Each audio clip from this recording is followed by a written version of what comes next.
Three, two, one. We're good to go.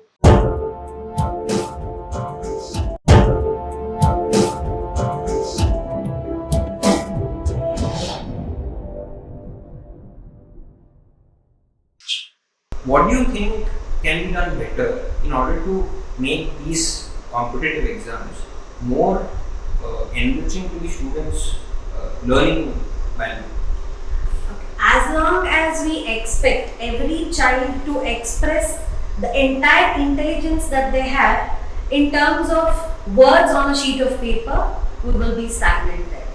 Now we have opened up our minds towards experiential learning.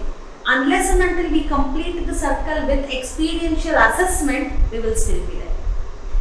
Taking the Sanathana Dharma into a picture, or the scientific terminologies or nomenclatures that they have given, today no one would want to know how much do you know in the field of cooking by looking at your recipe.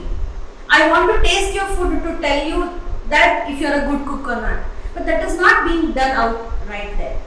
Because one, the modus operandi or the effort that one needs to put in assessing a kid will go really, it will involve more cost, it will involve more people, it will involve more effort. I totally agree on that. But unless and until we walk till there is no point assessing any kid through any competitive exams or anything for that matter and labeling them to be 80% rank holders or 90% category students or low performers.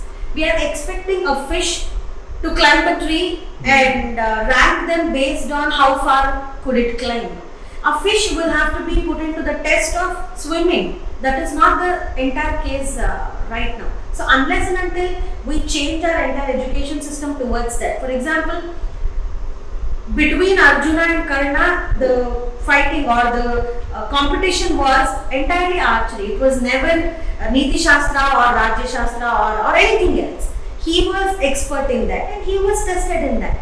Unless and until we bring that system into place, unless and until we expect a kid to express his intelligence in his area, in his way, this rift or this differences or this labeling culture will not be gone, and that will not bring equality at any cost. I didn't know English for a very long time, yet I was expected to express all the knowledge that I have in terms of English. This is the case with majority of the rural students. We work with rural schools, urban schools, highly premium schools if we may call so, or tribal schools. The major difference between these two segments, or if these people are having more opportunity than these people, if they are not having confidence, if they are having low esteem, the one single reason there is that they all are tested with the same paper. They all are tested. The knowledge that they will have to be tested should be the same. I totally agree. But the way they were tested will have to be changed. Adding to that, there are too many people aspiring to benefit from limited resources, so that leads to competition. Competition needs to be settled in a non-confrontational manner. You don't want people who are competing or aspiring to get the same things fight amongst each other, calling the system to be biased or unfair. So there has to be some mechanism to select people, to give them the resources that is available in limited quantity. That's the case with seats in higher educational institutions. However, the system is flawed, or the system can be improvised to make it more and more representative of the talents and the abilities that the students have.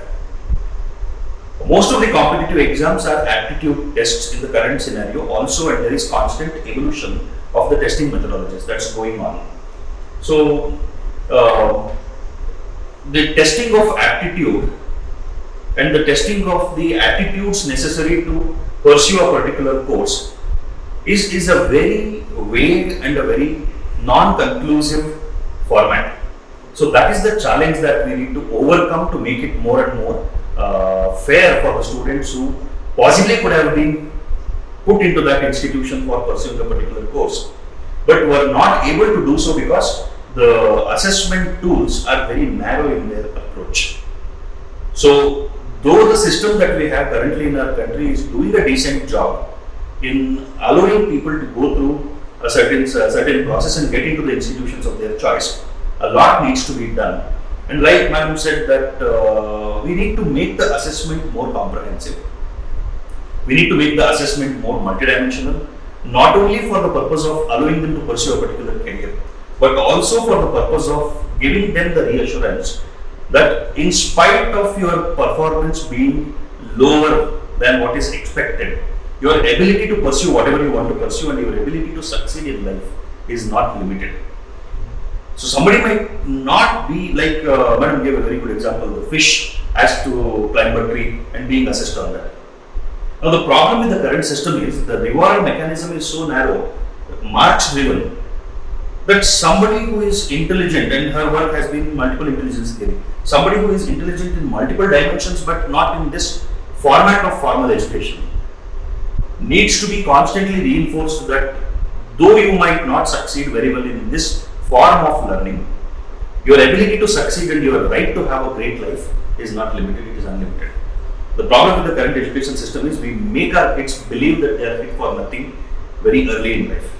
So that needs to be worked upon, and a lot of intellectuals, a lot of educationists, a lot of scholars need to come together and put some system on the ground that can make things better for them. In fact, we have created a system like that. And